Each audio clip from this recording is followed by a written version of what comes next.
നമസ്കാരം, എല്ലാവർക്കും എ.കെ.എം trading group YouTube ചാനലിലേക്ക് സ്വാഗതം. കഴിഞ്ഞ വീഡിയോസിൽ നമ്മൾ ഡിസ്കസ് ചെയ്തത് എന്താ വെച്ചെങ്കിൽ നല്ല ബ്രോക്കർ ഏതാണെന്നുള്ളത് നോക്കിയല്ലേ. കുറച്ച് ബ്രോക്കേഴ്സിനെ കുറിച്ച് പഠിച്ചു, എങ്ങനെ ഒരു ബ്രോക്കറിൽ അക്കൗണ്ട് എടുക്കുമ്പോൾ എന്തൊക്കെ കാര്യങ്ങൾ ശ്രദ്ധിക്കണമെന്ന് പഠിച്ചു. നമ്മളൊരു അക്കൗണ്ട് എടുക്കാനും പഠിച്ചു അല്ലേ. ചെറുതായിട്ട് നമ്മൾ അക്കൗണ്ട് എടുക്കേണ്ട എങ്ങനെയെന്ന് പഠിച്ചു. നമുക്ക് ഏതെങ്കിലും ഒരു ബ്രോക്കറിൽ അക്കൗണ്ട് എടുത്തിട്ടുണ്ടാവും ഞാൻ പ്രതീക്ഷിക്കുന്നത്. അപ്പോൾ ഏതെങ്കിലും നിങ്ങൾക്ക് ഇഷ്ടമുള്ള ഡിസ്കൗണ്ട് ബ്രോക്കറിൽ അക്കൗണ്ട് എടുക്കുക, അല്ലാതെ ഫുൾ ബ്രോക്കേഴ്സിൽ എടുക്കാണ്ടിരിക്കുക. ഡിസ്കൗണ്ട് ബ്രോക്കർ കാരണം നമ്മൾ പഠിക്കാനാണ് തുടങ്ങിയിരിക്കുന്നത് അല്ല. അപ്പോൾ അധികം ഇൻവെസ്റ്റ്മെൻറ്റ് ചെയ്യണ്ട, അധികം പൈസ കളയണ്ട. അപ്പോൾ അതുകൊണ്ട് എന്ത് ചെയ്യുക, നമുക്ക് ഡിസ്കൗണ്ട് ബ്രോക്കറിൽ ഏതെങ്കിലും ഒരു ബ്രോക്കറിൽ നിങ്ങൾ അക്കൗണ്ട് എടുക്കുക. എന്നിട്ട് നമുക്ക് കുറച്ച് കാര്യങ്ങൾ കൂടി പഠിക്കേണ്ട, അതും കൂടി പഠിച്ച് കഴിഞ്ഞിട്ട് നമുക്ക് ട്രേഡിങ് ചെയ്ത് തുടങ്ങാം. അപ്പോൾ ഇന്ന് നമ്മൾ ഡിസ്കസ് ചെയ്യുന്നത് എന്താ വെച്ചെങ്കിൽ, നമ്മൾ ട്രേഡിങ്ങിലേക്ക് ഇറങ്ങുന്ന സമയത്ത് നമ്മൾ അറിഞ്ഞിരിക്കേണ്ട കുറച്ച് ഇമ്പോർട്ടൻ്റായ ചെറിയ കുറച്ച് കാര്യങ്ങളുണ്ട്. കുറച്ച് ബേസിക്കായിട്ട് കുറച്ച് ഇമ്പോർട്ടൻ്റായ കുറച്ച് കാര്യങ്ങളുണ്ട്. അത് നമുക്ക് എന്തൊക്കെയാണെന്ന് നമുക്ക് ജസ്റ്റ് ഒന്ന് സംസാരിക്കുന്നത്. അതിൽ ഒന്നാമത്തെ വെച്ചെങ്കിൽ, നമ്മൾ സ്റ്റോക്ക് മാർക്കറ്റിൽ രണ്ട് ഇതുണ്ട്. അതായത് NSE BSE എന്ന് പറഞ്ഞ് രണ്ട് എക്സ്ചേഞ്ചുകളുണ്ട്.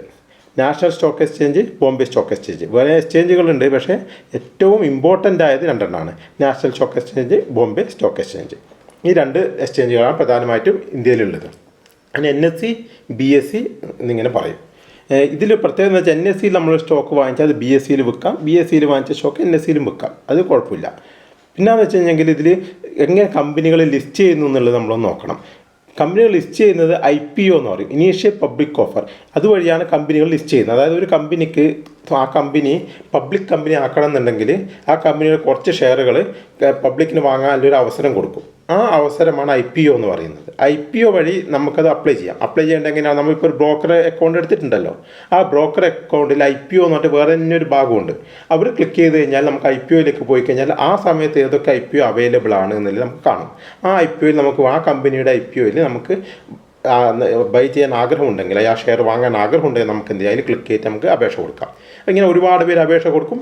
അപ്പോൾ IPO ഇഷ്യൂ ചെയ്തതിനേക്കാളും കൂടുതൽ അപേക്ഷ വന്നിട്ടുണ്ടെങ്കിൽ സെലക്ട് ചെയ്തിട്ട് ഒരു എത്ര IPO ആണ് കൊടുക്കാൻ ഉദ്ദേശിച്ചത് അത്ര ആളുകൾക്ക് കൊടുക്കും, ബാക്കിയുള്ളവർക്ക് കിട്ടില്ല. ആ കിട്ടിയ ആളുകൾ എന്ത് ചെയ്യും, ഈ കിട്ടിയ ആൾക്കാർക്ക് ഒരു ടൈം വെക്കും. NSEയിലാണ് ലിസ്റ്റ് ചെയ്യുന്നതെങ്കിൽ NSE ഒരു ഡേറ്റ് വെക്കും. ആ ഡേറ്റിന് ഇത് നമ്മൾ ട്രേഡിങ്ങിൽ ട്രേഡ് ചെയ്യാൻ വേണ്ടി സ്റ്റാർട്ട് ചെയ്യും. IPO ഇഷ്യൂ ചെയ്ത IPO നമുക്ക് ട്രേഡ് ചെയ്യാൻ വേണ്ടി സ്റ്റാർട്ട് ചെയ്യും. ആ ഡേറ്റിന് അന്ന് മുതൽ നമുക്ക് എല്ലാവർക്കും ബൈ ചെയ്യുകയും സെല്ല് ചെയ്യുകയും ചെയ്യാം. അതായത് അവിടെ സെല്ല് ചെയ്യാൻ ആളുണ്ടെങ്കിൽ നമുക്ക് ബൈ ചെയ്യാം, നമുക്ക് സെല്ല് ചെയ്യണമെന്നുണ്ടെങ്കിൽ അവിടെ ബൈ ചെയ്യാൻ ആൾ വേണം. അതായത് പിന്നീട് അവിടെ നടക്കുന്ന ഡിമാൻഡ് ആൻഡ് സപ്ലൈക്ക് അനുസരിച്ചിട്ടുള്ള ട്രേഡിംഗ് ആണ്. അതായത് ബൈ ചെയ്യാൻ ആൾ കൂടുതലുണ്ടെങ്കിൽ, സെല്ല് ചെയ്യാൻ ആൾ കുറവേ ഉള്ളുവെങ്കിൽ ആ ഷെയറിൻ്റെ പൈസ കൂടും. അത് സെല്ല് ചെയ്യാൻ കുറേ ആളുണ്ട്, ബൈ ചെയ്യാൻ ആരുമില്ല, അങ്ങനെയാണെങ്കിൽ എന്താക്കും, ആ ഷെയറിൻ്റെ പ്രൈസ് ഓട്ടോമാറ്റിക്കായിട്ട് കുറയും. അങ്ങനെ ഡിമാൻഡ് ആൻഡ് സപ്ലൈക്ക് അനുസരിച്ചാണ് എപ്പോഴാണ് ലിസ്റ്റ് ചെയ്യപ്പെടുന്നത്, ആ IPO എപ്പോഴാണ് ലിസ്റ്റ് ചെയ്യപ്പെടുന്നത് അന്ന് മുതൽ വാങ്ങാനും വിൽക്കാനുമുള്ള ആൾക്കാരുടെ ഡിമാൻഡ് ആൻഡ് സപ്ലൈക്ക് അനുസരിച്ചിട്ട് എന്ത് ചെയ്യും, ആ പ്രൈസ് കൂടുകയും ചെയ്യാം, ഷെയറിൻ്റെ പ്രൈസ് കൂടുകയും ചെയ്യാം, കുറയുകയും ചെയ്യാം. അപ്പോൾ നല്ല കമ്പനി ആണെങ്കിൽ എന്ത് സംഭവിക്കും, ഇപ്പോൾ നമ്മളിപ്പോൾ IPO വഴി വാങ്ങിച്ചു ഒരു ഷെയർ അല്ലേ, ഇല്ലെങ്കിൽ നമ്മൾ ലിസ്റ്റ് ചെയ്തതിന് ശേഷം നമ്മൾ വാങ്ങിച്ചു വിചാരിച്ചു, എങ്ങനെയാണ് നമ്മുടെ കയ്യിലെ ഷെയർ ഉണ്ട്, നല്ല കമ്പനിയാണ്, പ്രോഫിറ്റ് ഉണ്ടാക്കുന്ന കമ്പനിയാണെങ്കിൽ എന്ത് ചെയ്യും, ആളുകൾ കൂടുതൽ പൈസ കൊടുത്ത് വാങ്ങാൻ വേണ്ടി റെഡിയാവും അല്ലേ. അപ്പോൾ വാങ്ങാൻ ആളുകൾ കൂടുതൽ വരും, അപ്പോൾ ഷെയറിൻ്റെ പ്രൈസ് കൂടിപ്പോവും. അല്ല, മോശം കമ്പനിയാണെങ്കിൽ എന്ത് ചെയ്യും, ആ ഷെയറിൻ്റെ പ്രൈസ് കുറഞ്ഞു വരും. എല്ലാവരും വിറ്റ് ഒഴിവാക്കാനും നോക്കുക. അത് ബേസിക് കാര്യങ്ങളൊന്നും അറിഞ്ഞാൽ മതി. ബാക്കി കാര്യങ്ങൾ നമുക്ക് വരും വീഡിയോസിൽ നമുക്ക് കൃത്യമായി പറഞ്ഞു തരുന്നത്, എങ്ങനെ നോക്കണം എന്നൊക്കെ ഞാൻ കൃത്യമായിട്ട് പറഞ്ഞു തരുന്നുണ്ട്. ഇന്ത്യയിൽ സ്റ്റോക്ക് മാർക്കറ്റിനെ നിയന്ത്രിക്കുന്ന ഒരു ബോഡി ഉണ്ട്, അതാണ് SEBI എന്ന് പറയും. അതെന്തിനാണെന്ന് വെച്ച് കഴിഞ്ഞാൽ, സ്റ്റോക്ക് മാർക്കറ്റിൽ ഇൻവെസ്റ്റ് ചെയ്യുന്ന ആളുകൾക്ക് ഒരു ധൈര്യം വേണം, അതായത് പ്രൊട്ടക്ഷൻ കിട്ടുക. അതായത് നമ്മളെ ചീറ്റ് ചെയ്യാൻ പാടില്ല, നമുക്ക് എന്തെങ്കിലും ചതിവോ തട്ടിപ്പോ തരികിടകളൊക്കെ ഉണ്ടാവാം അല്ലേ. അപ്പോൾ അത്തരം കാര്യങ്ങൾ ഉണ്ടോ നോക്കാനും അത്തരം കാര്യങ്ങൾ പിടിക്കാനും മറ്റ് ഇൻവെസ്റ്റേഴ്സിനെ പ്രൊട്ടക്റ്റ് ചെയ്യാൻ വേണ്ടിയിട്ടാണ് SEBI എന്നൊരു ബോഡി ഉണ്ടാക്കിയിരിക്കുന്നത്. SEBIയുടെ നിയന്ത്രണത്തിലാണ് ഈ NSEയിലും അതിന് BSEയിലായാലും സ്റ്റോക്ക് മാർക്കറ്റിൽ എല്ലാ ട്രേഡിങ്ങുകളും നടക്കുന്നത്. SEBIയുടെ കൃത്യമായ നിയന്ത്രണത്തിലാണ്, കൃത്യമായ റൂളുണ്ട്. അതുകൊണ്ട് തന്നെ തട്ടിപ്പും തരികിടകളും അതിൽ വളരെയധികം കുറവായിരിക്കും. അതിൽ നടത്താൻ പറ്റില്ല, പിടിച്ചു കഴിഞ്ഞാൽ ഹ്യൂജ് ഫൈനൊക്കെ ആയിരിക്കും. അതുകൊണ്ട് തന്നെ SEBIയുടെ നിയന്ത്രണത്തിലായതുകൊണ്ട് നമുക്ക് ധൈര്യമായിട്ട് നമ്മൾ പണം ഇൻവെസ്റ്റ് ചെയ്യാം. അതിനൊരു ഗവൺമെൻറ് തലത്തിൽ തന്നെ ഒരു സെക്യൂരിറ്റി ഉണ്ട് നമുക്ക്. അതുകൊണ്ട് ഇൻവെസ്റ്റ് ചെയ്യുന്നത് നമുക്കായിരിക്കും പേടിക്കും. ഇന്ത്യൻ സ്റ്റോക്ക് മാർക്കറ്റിൽ ഇൻവെസ്റ്റ് ചെയ്യുന്നതിന് വളരെ നിയമപരമാണ്. അതുകൊണ്ട് യാതൊരുവിധ ഭയവും ആവശ്യമില്ല SEBI ഉള്ളതുകൊണ്ട്. പിന്നെ നമ്മൾ നോക്കേണ്ട കാര്യം എന്താ വെച്ചെങ്കിൽ, ഈ ലിസ്റ്റ് ചെയ്യുന്ന കമ്പനികൾ നമ്മൾ പ്രധാനമായിട്ടും മൂന്നായിട്ട് തരംതിരിക്കുന്നുണ്ട്: large cap company, mid cap company, small cap company. ഇങ്ങനെ മൂന്നായിട്ടാണ് തരംതിരിക്കുന്നത്. ലാർജ് ക്യാപ്പ് കമ്പനി എന്ന് പറഞ്ഞാൽ 20,000 കോടിക്ക് കൂടുതൽ ആസ്തിയുള്ള കമ്പനികളാണ്. മാർക്കറ്റ് ക്യാപിറ്റൽ 20,000 കോടിക്ക് മുകളിലുണ്ടെങ്കിൽ അതിന് ലാർജ് ക്യാപ്പ് കമ്പനി എന്ന് പറയും. അതിൻ്റെ പ്രത്യേകത എന്താ വെച്ചെങ്കിൽ, ഓൾറെഡി കുറേ വർഷങ്ങളായിട്ടുള്ള കമ്പനി ആയിരിക്കും, മാത്രമല്ല വെല്ലായിട്ട് എസ്റ്റാബ്ലിഷ് ചെയ്ത കമ്പനി ആയിരിക്കും. അപ്പോൾ എന്താ വെച്ചെങ്കിൽ അതിൻ്റെ വളർച്ച കുറച്ച് കുറവാണെങ്കിലും അത് തകരാനുള്ള സാധ്യത, അത് പൂട്ടിപ്പോകാനുള്ള സാധ്യത വളരെയധികം കുറവായിരിക്കും. കുറച്ചും കൂടി സേഫായ കമ്പനികളെയാണ് നമ്മൾ ലാർജ് ക്യാപ്പ് കമ്പനി എന്ന് പറയുന്നത്. പിന്നെ മിഡ് ക്യാപ് കമ്പനി എന്ന് വെച്ചെങ്കിൽ മാർക്കറ്റ് ക്യാപിറ്റൽ 20,000 കോടിക്ക് താഴെയായിരിക്കും, 5,000 കോടിക്ക് മുകളിലായിരിക്കും. അതിനിടയിൽ വരുന്നതാണ് മിഡ് ക്യാപ് കമ്പനി പറയുന്നത്. അതിന് കുറച്ച് റിസ്ക്കാണ്, പക്ഷേ വളർച്ചാ സാധ്യത ലാർജ് ക്യാപ് കമ്പനിയേക്കാളും കുറച്ച് കൂടുതലാണ്. കാരണം അത് ചെറിയ കമ്പനിയാണ് അല്ലേ, അപ്പോൾ വളരാൻ സാധ്യതയുണ്ട് അല്ലേ. അപ്പോൾ അതുകൊണ്ട് മിഡ് ക്യാപ് കമ്പനികൾക്ക് കുറച്ച് റിസ്ക് കൂടുതലാണെങ്കിലും വളർച്ചാ സാധ്യതയുണ്ട്. അപ്പോൾ ഇതിൻ്റെ ഇടയ്ക്കൊക്കെ ശ്രദ്ധിച്ചാൽ നിങ്ങൾ മിഡ് ക്യാപ് കമ്പനികൾക്ക് വളരെയധികം ഇത് വലിയ മാർക്കറ്റിലേക്ക് പോയിട്ടുണ്ട്, വളരെയധികം വില കൂടിയ സമയമൊക്കെ ഉണ്ടായിരുന്നു. കാരണം അത്രയും മാത്രം വളർന്നൊരു സമയമൊക്കെ ഉണ്ടായിരുന്നു ഇതിനിടക്ക്. അതുകൊണ്ട് തന്നെ അതിൽ വളർച്ചാ സാധ്യത കൂടുതലുണ്ട്. അതിനേക്കാളും താഴെയുള്ളതാണ് സ്മോൾ ക്യാപ് കമ്പനി, 5,000 കോടിക്കും താഴെയുള്ള കമ്പനികൾ. അപ്പോൾ സ്മോൾ ക്യാപ് കമ്പനിയിൽ നമ്മൾ നിക്ഷേപിക്കുമ്പോൾ റിസ്ക് വളരെ കൂടുതലാണ്. കാരണം ചെറിയ കമ്പനിയാണ്, ഏത് നിമിഷവും ചെറിയൊരു പ്രശ്നം വന്ന ഒരു കൊറോണയോ അങ്ങനെ എന്തെങ്കിലും ഒരു യുദ്ധമോ എന്തെങ്കിലും വന്ന അവർ ബിസിനസ്സിന് എന്തെങ്കിലും ചെറുത് ബാധിച്ചാൽ തന്നെ ചിലപ്പോൾ അത് പൂട്ടിപ്പോകാൻ സാധ്യത വളരെയധികം കൂടുതലാണ്. കാരണം അവർക്ക് മാനേജ് ചെയ്യാൻ ബുദ്ധിമുട്ടാണ്, ചെറിയൊരു കമ്പനിയാണ് അല്ലേ. അപ്പോൾ അത്തരം കമ്പനികൾ റിസ്ക് കൂടുതലാണ്. അപ്പോൾ നിങ്ങളിത് ശ്രദ്ധിക്കേണ്ട കാര്യം എന്താ വെച്ചെങ്കിൽ ഒറ്റ കാര്യമുള്ളൂ, ലാർജ് ക്യാപ് കമ്പനിയിൽ വളർച്ച ഒരു സ്റ്റെബിലൈസ്ഡായ വളർച്ച ഉണ്ടാവുള്ളൂ, പക്ഷേ അത് സേഫ് ആയിരിക്കും കുറച്ചും കൂടി. മിഡ് ക്യാപ് കമ്പനിയിൽ വളർച്ച കുറച്ച് കൂടുതലായിരിക്കും, കുറച്ച് റിസ്ക് കൂടുന്നുണ്ട്.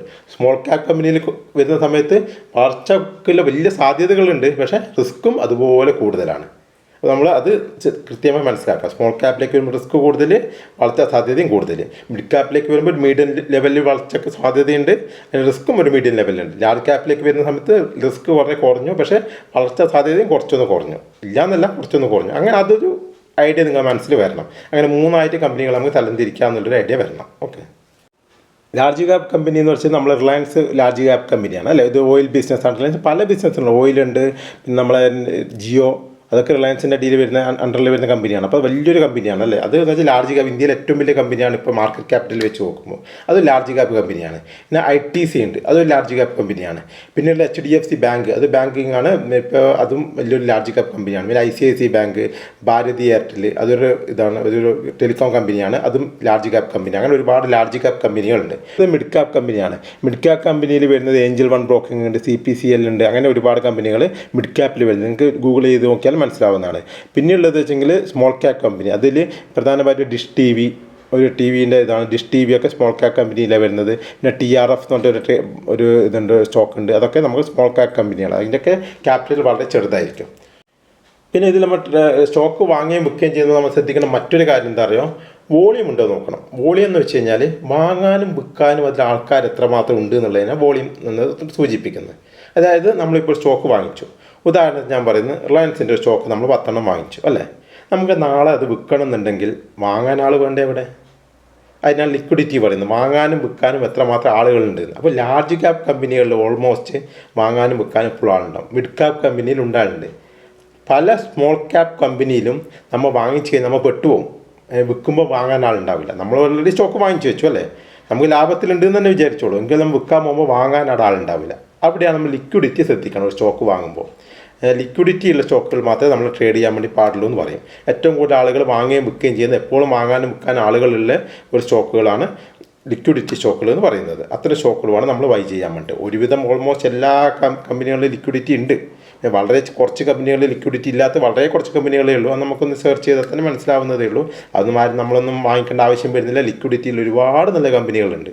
അതുകൊണ്ട് നമുക്ക് അതിലേക്ക് തന്നെ ഒന്ന് ശ്രദ്ധിക്കണമെന്നില്ല, ആ ഒരു പോയിന്റ് ഒന്ന് ശ്രദ്ധിച്ച് വെക്കണമെന്നേ ഉള്ളൂ നിങ്ങൾ ബൈ ചെയ്യുന്ന സമയത്ത്. ഓക്കെ, പിന്നെ ജനറലായിട്ട് ഞാൻ പറയുന്നത് എന്താ വെച്ചെങ്കിൽ, നിങ്ങൾക്കൊരു സ്റ്റോക്ക് വാങ്ങുന്ന സമയത്ത് നമ്മളൊരു സാധനം വാങ്ങുന്ന അല്ലേ, ഒരു ബിസിനസ്സിന് സാധനം വാങ്ങിച്ച് വിൽക്കാൻ വേണ്ടി പോകുന്നത്. അപ്പോൾ നമ്മൾ പെന്ന് വാങ്ങുകയാണെങ്കിൽ ഈ പെന്ന് ഏറ്റവും ചെറിയ വിലക്ക് വാങ്ങിച്ചിട്ട് ഉയർന്ന വിലക്ക് വിൽക്കുമ്പോൾ നമുക്ക് ലാഭം കിട്ടുന്നത്. അതുപോലെ തന്നെ സ്റ്റോക്ക് മാർക്കറ്റിലും ഏറ്റവും ചുരുങ്ങിയ വിലക്ക് നമ്മൾ സ്റ്റോക്ക് വാങ്ങുന്നു, ഉയർന്ന വിലക്ക് വിൽക്കുന്നു. സ്റ്റോക്ക് മാർക്കറ്റിൽ മറ്റൊരു ടെക്നിക്കും കൂടിയുണ്ട്, ഉയർന്ന വിലക്ക് വാങ്ങിച്ചിട്ട് അതിനേക്കാളും ഉയർന്ന വിലക്ക് വിൽക്കുക. അങ്ങനെ ഒരു ടെക്നിക്കും കൂടിയുണ്ട്. അങ്ങനെ 2 ടെക്നിക്കാണ് സ്റ്റോക്ക് മാർക്കറ്റിൽ ബൈ, അതായത് നമ്മൾ ഇൻവെസ്റ്റ് ചെയ്യുന്ന സമയത്ത് നമ്മൾ ചെയ്യുന്നത്. ഒരു ഇൻവെസ്റ്റർ എന്ന നിലക്ക് പറയുകയാണ്, ഇൻവെസ്റ്റർ എന്ന നിലക്ക് നമുക്കൊരു സ്റ്റോക്ക് വാങ്ങിക്കാം, ചെറിയ വിലക്ക് വാങ്ങിക്കാം, കൂടിയ വിലക്ക് വിൽക്കാം. അല്ലെങ്കിൽ നമുക്ക് കൂടിയ വിലയാണ് ഇപ്പോൾ സ്റ്റോക്കിനുള്ളത്, അത് ഇനിയും കൂടാൻ സാധ്യതയുണ്ട് എന്ന് 100% ഉറപ്പായാൽ ആ കൂടിയ വിലക്ക് വാങ്ങിച്ചിട്ട് അതിനേക്കാളും കൂടിയ വിലക്ക് നമുക്ക് വിൽക്കാൻ വേണ്ടി പറ്റും. ഓക്കെ, അങ്ങനെയാണ് നമ്മൾ സാധാരണ രീതിയിൽ സ്റ്റോക്ക് മാർക്കറ്റിൽ ചെയ്യുന്നത്. അപ്പോൾ ഇത് എവിടെയാണ് ആ വില മനസ്സിലായത്? നിങ്ങൾക്കിപ്പോൾ കുറഞ്ഞ വില ഏതാണ് ഒരു സ്റ്റോക്കിൻ്റെ നമുക്ക് പഠിക്കണം അല്ലേ. സ്റ്റോക്കിൻ്റെ കൂടിയ വില എത്തി, ഇനിയും കൂടാൻ സാധ്യതയുണ്ടോ എന്ന് നോക്കാൻ നമുക്കറിയണം അല്ലേ ഒരു സ്റ്റോക്കിന്. അപ്പോൾ കുറഞ്ഞ വില ഏതാണ് എങ്ങനെ മനസ്സിലാക്കുക? HDFC ബാങ്കിൻ്റെ ഒക്കെ ചാർട്ട് നമുക്ക് നോക്കിയാൽ മനസ്സിലാകും. പലപ്പോഴും ഒരു സ്വിങ് പോലെ ഒരിക്കൽ മാർക്കറ്റ് വില കൂടിയിട്ടുണ്ടാകും, പിന്നെ കുറഞ്ഞിട്ടുണ്ടാകും, പിന്നെയും കൂടിയിട്ടുണ്ടാകും, പിന്നെയും കുറഞ്ഞിട്ടുണ്ടാകും. അങ്ങനെയായിരിക്കും നമ്മളെ ഇത് പ്രൈസ് പോകുന്നത്, അതായത് വില പോകുന്നത്. ബൈ ആൻഡ് സപ്ലൈ ഡിമാൻഡിനനുസരിച്ച് കൂടുകയും ചെയ്തുകൊണ്ടിരിക്കും. അപ്പോൾ കുറഞ്ഞ് എവിടം വരെ പോകാൻ സാധ്യതയുണ്ട് കൂടിക്കഴിഞ്ഞാൽ എവിടം വരെ പോകാൻ സാധ്യതയുണ്ട് നമുക്ക് മനസ്സിലാക്കിയിട്ട് വേണം നമ്മൾ ബൈ ചെയ്യാൻ വേണ്ടിയിട്ട്. ലോങ് ടൈമിലേക്കൊക്കെ ഇൻവെസ്റ്റ് ചെയ്യുമ്പോൾ നമ്മളെപ്പോഴും ഡിപ്പിൽ വാങ്ങുക. അതായത് ഒരു സ്റ്റോക്ക് മുകളിലേക്ക് പോയിട്ട് ഡിപ്പിലേക്ക് വന്നു കഴിയുമ്പോൾ അവിടെ വെച്ച് വാങ്ങിച്ചു കഴിഞ്ഞാൽ പിന്നീട് നമുക്ക് കൂടുതൽ ക്വാണ്ടിറ്റി കിട്ടും. അതായത് 100 രൂപയുടെ ഒരു സ്റ്റോക്ക് 90ലേക്ക് എത്തിക്കഴിഞ്ഞാൽ നമുക്ക് ക്വാണ്ടിറ്റി കൂടുതൽ കിട്ടുമല്ലോ. അപ്പോൾ 90 രൂപക്ക് വാങ്ങിച്ച് പിന്നെ 100ലേക്ക് എത്തുമ്പോൾ 10 രൂപ ലാഭമായി അല്ലേ. അപ്പോൾ 90ലേക്ക് എത്തുന്നത് നമുക്ക് ഏകദേശം മനസ്സിലാവണം. അല്ലെങ്കിൽ ഏകദേശം ആ റേഞ്ച് നമുക്ക് കൃത്യം മനസ്സിലാവില്ല, നമുക്ക് ആർക്കും മനസ്സിലാക്കാൻ പറ്റില്ല. പക്ഷേ എന്തായാലും ആ ഒരു റേഞ്ച് ഏകദേശം നമുക്ക് മനസ്സിലൊരു 85 മുതൽ 95 ഇടയിൽ വരും. ആ സ്റ്റോക്ക് എന്ന് മനസ്സിലാക്കി കഴിഞ്ഞാൽ നമുക്ക് 85 മുതൽ കുറച്ച് വാങ്ങിച്ച് വെക്കാം. ഒരു 90 85 അതായത് 95 മുതൽ വാങ്ങിച്ച് വെച്ചു 90-ക്കോ അതിൻ്റെ ഏതെങ്കിലും സമയത്ത് മുകളിലേക്ക് പോകും. ഏകദേശം ഒരു റേഞ്ച് മനസ്സിലാക്കിയെടുക്കാൻ വേണ്ടി പറ്റും. ആ റേഞ്ചിനകത്ത് വെച്ചിട്ട് നമ്മൾ സ്റ്റോക്ക് വാങ്ങിച്ചെടുക്കും. അത് നമുക്ക് കൂടുതൽ മുന്നോട്ട് പോകുന്ന സമയത്ത് ചാർട്ടൊക്കെ നോക്കിയിട്ട് നമുക്ക് മനസ്സിലാക്കാൻ വേണ്ടത് എങ്ങനെയാണ്, ആ കമ്പനിയെ നല്ല കമ്പനി എങ്ങനെയാണെന്ന് മനസ്സിലാക്കുക. ആ കമ്പനിയുടെ ചാർട്ട് നോക്കാനും പഠിക്കും. ആദ്യം നമ്മൾ നല്ല കമ്പനി ഏതാണ് പഠിച്ചു അല്ലേ. ആ കമ്പനികളെല്ലാം നോക്കിയിട്ട് അതിൽ ചാർട്ട് നോക്കിയിട്ട് എവിടെ വാങ്ങണം എന്നുള്ളത് നമ്മൾ തീരുമാനിക്കും. ഇവിടെ വാങ്ങണം എന്ന് തീരുമാനിച്ചു കഴിഞ്ഞാൽ പ്രൈസ് എപ്പോഴാണ് അവിടെ എത്തുന്നത് ആ സമയത്ത് നമ്മൾ ബൈ ചെയ്യും. എന്നിട്ട് കൂടുതൽ വിലയിലേക്ക് എത്തുന്ന സമയത്ത് നമ്മളത് സെല്ല് ചെയ്യുകയാണ് ചെയ്യുന്നത്. ഇത്തരം ട്രേഡിങ് നമുക്കൊരു 3ആയിട്ട് തിരിക്കാം. പല വിഭാഗങ്ങളുണ്ടെങ്കിലും ഞാൻ പറയാം. ലോങ് ടൈമിലേക്ക് ഇൻവെസ്റ്റ് ചെയ്യുന്നുണ്ട്.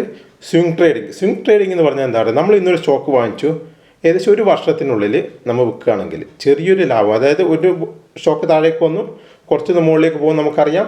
അപ്പോൾ ആ ഒരു 6 മാസമോ 1 മാസമോ ഒരാഴ്ചയോ ഒരു വർഷമോ ആ ഒരു ഗ്യാപ്പിനുള്ളിൽ കിട്ടുന്ന ലാഭം എടുക്കുന്നതിനാണ് സ്വിംഗ് ട്രേഡിംഗ് എന്ന് പറയുന്നത്. കുറേ കാലത്തേക്ക് നമ്മൾ ആ സ്റ്റോക്ക് ഹോൾഡ് ചെയ്യുന്നില്ല. അങ്ങനെ ചെയ്യുമ്പോൾ നമുക്ക് ഫണ്ടമെൻ്റലൊന്നും ചെക്ക് ചെയ്യേണ്ട കാര്യമില്ല. ജസ്റ്റ് ചാർട്ട് നോക്കിയിട്ട് ലിക്വിഡിറ്റി ഉണ്ടെങ്കിൽ നമുക്ക് ആ സ്റ്റോക്ക് വാങ്ങാവുന്നതാണ്. സ്വിംഗ് ട്രേഡിങ്ങിലൂടെ നമുക്ക് ലാഭം ഉണ്ടാകുക. ചെറിയൊരു കാലത്തേക്ക് മാത്രം സ്റ്റോക്ക് ഹോൾഡ് ചെയ്ത് വെച്ചിട്ട് അതിൻ്റെ ഉയർച്ചയുടെ ലാഭം എടുത്തിട്ട് വിൽക്കുന്ന രീതിയാണ് സ്വിംഗ് ട്രേഡിംഗ് എന്ന് പറയുന്നത്. പിന്നെ ഒന്നിൽ ഇൻട്രാഡേ ട്രേഡിംഗ് എന്ന് വെച്ചാൽ മാർക്കറ്റ് ഓപ്പൺ ആവുന്നത് എപ്പോഴാണ്, രാവിലെ 9 മണിക്ക് സ്റ്റാർട്ട് ചെയ്യും. 9:15 വരെ പ്രീ മാർക്കറ്റ് ടൈമാണ്. അത് ഞാൻ പിന്നീട് പറഞ്ഞാൽ എന്താണെന്നുള്ളത്. പ്രീ മാർക്കറ്റ് കഴിഞ്ഞ് 9:15 ഓപ്പൺ ചെയ്ത് കഴിഞ്ഞാൽ മാർക്കറ്റ് വൈകുന്നേരം 3:15 വരെയുണ്ട്. 3:15 ഒരുവിധം ബ്രോക്കേഴ്സിൻ്റെ എല്ലാം നമ്മൾ അന്നത്തെ ഇൻട്രാഡേ പൊസിഷൻ ക്ലോസ് ചെയ്യണം. അതായത് അന്നത്തെ ദിവസം വാങ്ങിച്ച സ്റ്റോക്ക് അന്ന് തന്നെ വിൽക്കണം. അതിനെയാണ് ഇൻട്രാഡേ പറയുന്നത്. അതിന് അത് എന്തിനാ അങ്ങനെ കൊടുത്ത് അങ്ങനെ എടുക്കുന്ന സമയത്തിൽ ഗുണം എന്താ വെച്ചാൽ നമുക്ക് കുറച്ച് ലിവറേജ് കിട്ടുന്നുണ്ട്. അതായത് ഇപ്പോൾ 1 ലക്ഷം രൂപയുടെ സ്റ്റോക്ക് വാങ്ങണമെങ്കിൽ നമുക്ക് ചിലപ്പോൾ 50,000 60,000 മതിയാവും. ഇപ്പോൾ കുറച്ച് ലിവറേജ് കുറച്ചിട്ടുണ്ടെങ്കിലും ചെറിയൊരു രീതിയിൽ ലിവറേജ് നമുക്ക് ഇൻട്രാഡേയിൽ ചെയ്യുമ്പോൾ കിട്ടുന്നുണ്ട്. അപ്പോൾ നമുക്ക് ഇന്നത്തെ ദിവസം ഞാൻ ചാർട്ട് നോക്കിയിട്ടാകുമ്പോൾ എൻ്റെ ഒരു അനാലിസിസ് പ്രകാരം ഇന്നിപ്പോൾ ഒരു HDFC ബാങ്ക് ഇന്ന് ഉയരാൻ സാധ്യതയുണ്ട് എന്ന് എനിക്ക് തോന്നിയാൽ നമുക്ക് എന്ത് ചെയ്യാം, ഇൻട്രാഡേയിൽ സ്റ്റോക്ക് ബൈ ചെയ്യാം. വൈകുന്നേരം 3:15 എപ്പോൾ വേണമെങ്കിൽ നമുക്കത് വിറ്റിട്ട് അതിൻ്റെ ലാഭം എടുക്കാം. പിന്നെ മറ്റൊരു കാര്യം കൂടി ഇൻട്രാഡേയിൽ പ്രത്യേകതയുണ്ട്. ഞാൻ ഇതുവരെ പറഞ്ഞു ലോങ് ടൈമിലേക്ക് നമുക്ക് സ്റ്റോക്ക് ബൈ ചെയ്യാനേ പറ്റുള്ളൂ അല്ലേ. പിന്നീട് സ്വിംഗ് ട്രേഡിങ്ങിനായാലും എന്താണ് നമുക്ക് സ്റ്റോക്ക് ബൈ ചെയ്യാനേ പറ്റുള്ളൂ. പക്ഷേ ഇൻട്രാഡേയിൽ ഒരു പ്രത്യേകത എന്താ വെച്ചെങ്കിൽ നമുക്ക് സ്റ്റോക്ക് സെല്ല് ചെയ്യാൻ പറ്റും. നമ്മളെ കയ്യിൽ സ്റ്റോക്ക് ഇല്ലെങ്കിലും ഇപ്പോൾ റിലയൻസ് സ്റ്റോക്ക് താഴേക്ക് പോകുന്നുണ്ട് നമുക്കിന്ന് മനസ്സിലായി. എന്തോ ഒരു ഇഷ്യൂ ഉണ്ട് റിലയൻസിൽ. അപ്പോൾ താഴേക്ക് സ്റ്റോക്ക് പോകുന്നത് നമുക്കറിയാം ഇന്നത്തെ ദിവസം. അപ്പോൾ നമ്മൾ എന്ത് ചെയ്യുന്നു, അവിടെ വെച്ച് ഇപ്പോൾ ഒരു 2000 നമ്മൾ സെല്ല് ചെയ്യും. അതിനുശേഷം എന്താ റിലയൻസിൻ്റെ സ്റ്റോക്ക് താഴേക്ക് വന്നിട്ട് 1900 ആകുമ്പോൾ നമ്മൾ ബൈ ചെയ്യും. അപ്പോൾ നമ്മൾ 2000 ആദ്യം സെല്ല് ചെയ്തു, നമ്മളതിൽ സ്റ്റോക്കൊന്നും ഇല്ല, നമ്മൾ സെല്ല് ചെയ്തു. അതിനുശേഷം 1900 ആകുമ്പോൾ നമ്മൾ ബൈ ചെയ്തു. അതിനിടയിൽ ഗ്യാപ്പില്ലേ 100 രൂപ, ആ 100 രൂപ നമ്മളെ ലാഭമാണ്. അതെന്താണ് വ്യക്തമായിട്ട് ഞാൻ പിന്നീട് പറഞ്ഞുതരാം. ആ 100 രൂപ നമുക്ക് ലാഭമായിട്ട് അങ്ങനെ ഓപ്ഷൻ സെല്ല് ചെയ്യാനും പറ്റും. സ്റ്റോക്ക് സെല്ല് ചെയ്തിട്ടും ഇത് നമുക്ക് ലാഭം ഉണ്ടാക്കാൻ വേണ്ടി. പക്ഷേ അത് ഇൻട്രാഡേയിൽ മാത്രമാണ്. വൈകുന്നേരം 3:15 മുമ്പ് നമ്മളത് സ്ക്വയർ ഓഫ് ചെയ്തിരിക്കണം. അത് സെല്ല് ചെയ്തിട്ടെങ്കിൽ ബൈ ചെയ്തിരിക്കണം. ഇല്ലെങ്കിൽ അത് ഒരുപാട് പ്രശ്നങ്ങളിലേക്ക് പോകും. അതുകൊണ്ട് നല്ല ലിക്വിഡിറ്റിയിലെ സ്റ്റോക്കിൽ മാത്രമേ നമ്മൾ സ്റ്റോക്ക് സെല്ല് ചെയ്തിടാറുള്ളൂ, ഇൻട്രാഡേയിൽ സെല്ല് ചെയ്യാറുള്ളൂ. അപ്പം അങ്ങനെ ഒരു ഓപ്പർച്യൂണിറ്റി കൂടി നമുക്ക് ഇതിൽ കിട്ടുന്നുണ്ട്. പിന്നെ നമുക്ക് കയ്യിൽ സ്റ്റോക്ക് ഉണ്ടെങ്കിൽ അത് നമ്മൾ സെല്ല് ചെയ്തിടാറുണ്ട്. അതായത് നമുക്ക് നമ്മളെ പോർട്ട്ഫോളിയോയിൽ സ്റ്റോക്ക് ഉണ്ടെങ്കിൽ അതും നമ്മളിങ്ങനെ താഴേക്ക് വരുന്ന ഉറപ്പുണ്ടെങ്കിൽ ചില സമയം സെല്ല് ചെയ്തിടാറുണ്ട്. ഒക്കെ നമുക്ക് വരും വീഡിയോസ് നമുക്ക് പഠിക്കാവുന്നതാണ്. അപ്പം അത്തരം വീഡിയോസായിരിക്കും, അത്തരം കാര്യങ്ങളൊക്കെ അടുത്ത വീഡിയോസ് ഞാൻ പറഞ്ഞത് എങ്ങനെ സ്റ്റോക്ക് ബൈ ചെയ്യാം, എന്ത് കണ്ടീഷൻ വെച്ചിട്ടാണ് നമ്മൾ സ്റ്റോക്ക്, ബേസിക് ആയിട്ടുള്ള കുറച്ച് കാര്യങ്ങളുണ്ട്. അത്തരം കാര്യങ്ങൾ എന്ത് കണ്ടീഷൻ വെച്ചിട്ടാണ് നമ്മൾ ആ സ്റ്റോക്ക് ബൈ ചെയ്യുന്നത്, അത് ബൈ ചെയ്ത് കഴിഞ്ഞാൽ നമ്മൾ പിന്നെ എന്തൊക്കെ ചെയ്ത് കഴിഞ്ഞ് കഴിഞ്ഞാൽ നമ്മൾ എന്തൊക്കെ കാര്യങ്ങൾ ശ്രദ്ധിക്കണം, ചെയ്യുന്നതിന് മുമ്പ് എന്തൊക്കെ കാര്യങ്ങൾ ശ്രദ്ധിക്കണം, പിന്നെ വിൽക്കുന്നത് എപ്പോഴാണ്, ആ ബൈ ചെയ്ത സ്റ്റോക്ക് എപ്പോൾ സെല്ല് ചെയ്യണം. അത് ആദ്യം നമ്മൾ പഠിക്കുന്നത് ലോങ് ടൈമിലേക്കായിരിക്കും. പിന്നീട് സ്വിംഗ് ട്രേഡിംഗ് പഠിക്കും. അതിനുശേഷം ഇൻട്രാഡേ പഠിക്കും. ഇൻട്രാഡേയിൽ എങ്ങനെ ചെയ്യണമെന്നുള്ളത് പഠിക്കും. 3 ടെക്നിക്കലാണ്. 3 ഐഡിയ വെച്ചിട്ടാണ് ചെയ്യുന്നത്. നമ്മൾ സംസാരിച്ചത് ജനറലായിട്ടുള്ള കുറച്ച് കാര്യങ്ങളാണ്. എന്താ വെച്ചാൽ സെബീനെ കുറിച്ച് പറഞ്ഞു, സ്റ്റോക്ക് എങ്ങനെ ലിസ്റ്റ് ചെയ്യുന്നു എന്നുള്ള കാര്യങ്ങൾ പറഞ്ഞു, സ്റ്റോക്ക് മാർക്കറ്റ് അത് NSE ഉണ്ട് BSE ഉണ്ട് എന്നുള്ള കാര്യങ്ങളൊക്കെ പറഞ്ഞു. അങ്ങനത്തെ കുറച്ച് ജനറലായിട്ടുള്ള കുറച്ച് ഇമ്പോർട്ടൻ്റ് ആയ കാര്യങ്ങളാണ് നമ്മൾ പറഞ്ഞത്. അടുത്ത തൊട്ട് നമ്മൾ ട്രേഡിങ്ങിലേക്ക് സ്റ്റാർട്ട് ചെയ്യുകയാണ്. ലോങ് ടൈമിലേക്കുള്ള ഇൻവെസ്റ്റ്മെൻറ്റ് എങ്ങനെ നടത്തണം എന്നുള്ളതിനെക്കുറിച്ച് സ്റ്റാർട്ട് ചെയ്യുക. ആ സമയത്ത് നമുക്ക് കൂടുതൽ ഡീറ്റെയിൽ ആയിട്ട് പഠിക്കാം. അപ്പോൾ നമുക്ക് വീഡിയോ ഒക്കെ ഇഷ്ടപ്പെട്ടാൽ ലൈക്ക് ചെയ്യുക, ഷെയർ ചെയ്യുക, സബ്സ്ക്രൈബ് ചെയ്യുക.